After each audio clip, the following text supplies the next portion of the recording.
ರಾಜ್ಯ ಕಾಂಗ್ರೆಸ್ ಸರ್ಕಾರಕ್ಕೆ ಭಾರೀ ಹಿನ್ನಡೆ ಆಗಿದೆ. ಒಂದು ರೀತಿ ಭಾರಿ ಮುಜುಗರದ ಪರಿಸ್ಥಿತಿ ಅಂತ ಹೇಳಬಹುದು. ತನಗೆ ಬೇಕಾದ ರೀತಿಯಲ್ಲಿ ಬೇಕಾಬಿಟ್ಟಿ ನಿರ್ಧಾರವನ್ನ ತೆಗೆದುಕೊಳ್ತಿದ್ದಂತಹ ಸರ್ಕಾರಕ್ಕೆ ಈಗ ಕರ್ನಾಟಕ ಹೈಕೋರ್ಟ್ ಶಾಕ್ ಕೊಟ್ಟಿದೆ. ಆ ಮೂಲಕ ಸಿದ್ದರಾಮಯ್ಯ ಅವರ ಸರ್ಕಾರಕ್ಕೆ ಭಾರಿ ಮುಖಭಂಗ ಅಂತ ಹೇಳಬಹುದು. ಭಾರಿ ಮುಜುಗರದ ಪರಿಸ್ಥಿತಿ ಇದು. ಸಿದ್ದರಾಮಯ್ಯ ಅವರ ನೇತೃತ್ವದ ರಾಜ್ಯ ಕಾಂಗ್ರೆಸ್ ಸರ್ಕಾರಕ್ಕೆ 2 ವರ್ಷ ತುಂಬಿದೆ. ಸರ್ಕಾರ ಯಶಸ್ಸು ಕಂಡಿದೆ ಅನ್ನೋ ರೀತಿಯಲ್ಲಿ ಭಾರಿ ಸಂಭ್ರಮಾಚರಣೆಯನ್ನ ಮಾಡ್ತಿದ್ದಾರೆ. ಇದೇ ಸಂದರ್ಭದಲ್ಲಿ ಹೈಕೋರ್ಟ್ ಈಗ ಸರ್ಕಾರಕ್ಕೆ ಶಾಕ್ ಕೊಟ್ಟಿದೆ. ಭಾರಿ ಹಿನ್ನಡೆ ಆಗಿದೆ ಸರ್ಕಾರಕ್ಕೆ. ಹುಬ್ಬಳ್ಳಿ ಗಲಭೆ ಪ್ರಕರಣ ಸೇರಿದಂತೆ 43 ಕ್ರಿಮಿನಲ್ ಪ್ರಕರಣಗಳನ್ನು ಹಿಂಪಡೆದಂತಹ ಕರ್ನಾಟಕ ರಾಜ್ಯ ಸರ್ಕಾರದ ಆದೇಶವನ್ನ ಕರ್ನಾಟಕ ಹೈಕೋರ್ಟ್ ರದ್ದುಗೊಳಿಸಿದೆ. ಸಂಘಟನಾ ಹೋರಾಟಗಾರರು, ರಾಜಕಾರಣಿಗಳು ಸೇರಿದಂತೆ 43 ಪ್ರಕರಣಗಳನ್ನು ಅಕ್ಟೋಬರ್ 10, 2024ರಂದು ರಾಜ್ಯ ಕಾಂಗ್ರೆಸ್ ಸರ್ಕಾರ ರದ್ದುಗೊಳಿಸಿತ್ತು. ಇದರಲ್ಲಿ ಮುಖ್ಯವಾಗಿ ಗಂಭೀರ ಗಲಭೆ ಪ್ರಕರಣಗಳು ಕೂಡ ಸೇರ್ಕೊಂಡಿದೆ. ಪ್ರಮುಖವಾಗಿ ಹುಬ್ಬಳ್ಳಿ ಗಲಭೆ ಪ್ರಕರಣ.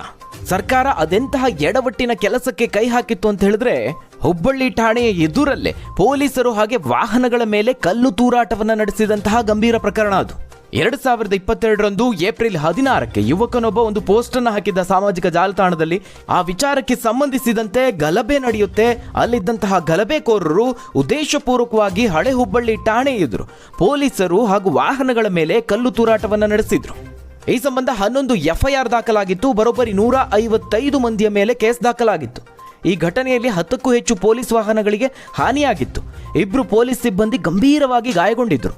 ಇದಾದ ನಂತರದಲ್ಲಿ ಸರ್ಕಾರ ಒಂದು ಎಡವಟ್ಟಿನ ನಿರ್ಧಾರವನ್ನು ಕೈಗೊಳ್ಳುತ್ತೆ. ಸೆಪ್ಟೆಂಬರ್ 2024 ಎಲ್ಲ ಜಿಲ್ಲೆಗಳ SP ಕಮಿಷನರ್ಗಳಿಗೆ ಪತ್ರವನ್ನು ಬರೀತಾರೆ. DG, IG ನಿಮ್ಮ ಜಿಲ್ಲೆಗಳಲ್ಲಿ ಕೇಸ್ ವಾಪಸ್ ಪಡೆಯುವಂತಹ ಪ್ರಕರಣಗಳ ಬಗ್ಗೆ ಮಾಹಿತಿ ನೀಡುವಂತೆ ಕೋರ್ತಾರೆ. ಇದರ ಬೆನ್ನಲ್ಲೇ CM ಸಿದ್ದರಾಮಯ್ಯ ಅವರ ನೇತೃತ್ವದಲ್ಲಿ ಒಂದು ಕ್ಯಾಬಿನೆಟ್ ಸಭೆಯನ್ನ ಮಾಡ್ತಾರೆ. ಹುಬ್ಬಳ್ಳಿ ಗಲಭೆಯಲ್ಲಿ ದಾಖಲಾಗಿದ್ದವರ ಮೇಲಿನ ಪ್ರಕರಣವನ್ನು ವಾಪಸ್ಸು ಪಡೆಯುವಂತಹ ನಿರ್ಧಾರವನ್ನು ಕೈಗೊಳ್ಳಲಾಗಿತ್ತು. ಇದರಿಂದ ವಿಪಕ್ಷ ಬಿಜೆಪಿ ಭಾರಿ ವಿರೋಧವನ್ನು ವ್ಯಕ್ತಪಡಿಸುತ್ತೆ. ಕೇವಲ ಬಿಜೆಪಿ ಮಾತ್ರ ಅಲ್ಲ, ರಾಜ್ಯದೆಲ್ಲೆಡೆ ಸರ್ಕಾರದ ವಿರುದ್ಧವಾಗಿ ಆಕ್ರೋಶ ಕೇಳಿ ಬರುತ್ತೆ. ಆದರೂ ಕೂಡ ಸರ್ಕಾರ ಕೇಸ್ ವಾಪಸ್ ಪಡೆದುಕೊಂಡು ಆದೇಶವನ್ನು ಹೊರಡಿಸಿತ್ತು. ಅಷ್ಟು ಮಾತ್ರ ಅಲ್ಲ, ನಮ್ಮ ರಾಜ್ಯದ ಮುಖ್ಯಮಂತ್ರಿ ಸಿದ್ದರಾಮಯ್ಯ ಅವರು ಈ ಒಂದು ಕೇಸ್ ಬಗ್ಗೆ ಸಮರ್ಥನೆಯನ್ನು ಕೊಡ್ತಾರೆ. ಸುಳ್ಳು ಕೇಸ್ ಇದ್ದಿದ್ರಿಂದ ಉದ್ದೇಶಪೂರ್ವಕವಾಗಿ ಮೊಕದ್ದಮೆ ಹಾಕಿದ್ದಾರೆ. ಹೋರಾಟ ಮಾಡಿದಾಗ ಕೇಸ್ ಹಾಕಿದ್ರೆ ವಾಪಸ್ ತೆಗೆದುಕೊಳ್ಳುವಂತಹ ಅವಕಾಶ ಇದೆ. ಎಲ್ಲರ ಕಾಲದಲ್ಲೂ ಈ ಪ್ರಕರಣ ವಾಪಸ್ ಪಡೆದಂತಹ ಉದಾಹರಣೆ ಇದೆ. ಸುಳ್ಳು ಕೇಸ್ ಇದೆ ಅನ್ನೋ ಕಾರಣಕ್ಕೆ ವಾಪಸ್ ಪಡೆಯಲಾಗಿದೆ. ಈ ರೀತಿಯಾಗಿ ತಮ್ಮ ನಿರ್ಧಾರವನ್ನ ಸಮರ್ಥಿಸಿಕೊಂಡಿದ್ರು. ಇದೀಗ ರಾಜ್ಯ ಸರ್ಕಾರದ ಈ ಎಡವಟ್ಟಿನ ಆದೇಶವನ್ನ ಕರ್ನಾಟಕ ಹೈಕೋರ್ಟ್ ರದ್ದುಗೊಳಿಸಿದೆ. ಯಾಕಂದ್ರೆ ಸರ್ಕಾರದ ಕ್ರಮವನ್ನ ಪ್ರಶ್ನೆ ಮಾಡಿ ಗಿರೀಶ್ ಭಾರದ್ವಾಜನ್ ಅವರು ಸಾರ್ವಜನಿಕ ಹಿತಾಸಕ್ತಿ ಅರ್ಜಿಯನ್ನು ಸಲ್ಲಿಸಿದ್ರು. ಈ ಅರ್ಜಿ ವಿಚಾರಣೆ ನಡೆಸಿದಂತಹ CJ NV ಅಂಜಾರಿಯಾ ಹಾಗೆ ನ್ಯಾಯಮೂರ್ತಿಗಳಾದ KV ಅರವಿಂದ್ ಅವರಿದ್ದಂತಹ ಹೈಕೋರ್ಟ್ ದ್ವಿಸದಸ್ಯ ಪೀಠ ಸರ್ಕಾರದ ಆದೇಶವನ್ನು ರದ್ದುಗೊಳಿಸಿ ಆದೇಶವನ್ನು ಹೊರಡಿಸಿದೆ. ಇದರಿಂದ ಸಿದ್ದರಾಮಯ್ಯ ಅವರ ಸರ್ಕಾರಕ್ಕೆ ಭಾರಿ ಮುಖಭಂಗ ಆದಂತಾಗಿದೆ. ಇನ್ನು ಈ ಬಗ್ಗೆ ಮಾಧ್ಯಮ ವರದಿಗಾರರು CM ಸಿದ್ದರಾಮಯ್ಯ ಅವರನ್ನ ಪ್ರಶ್ನೆ ಮಾಡಿದ್ದಾರೆ.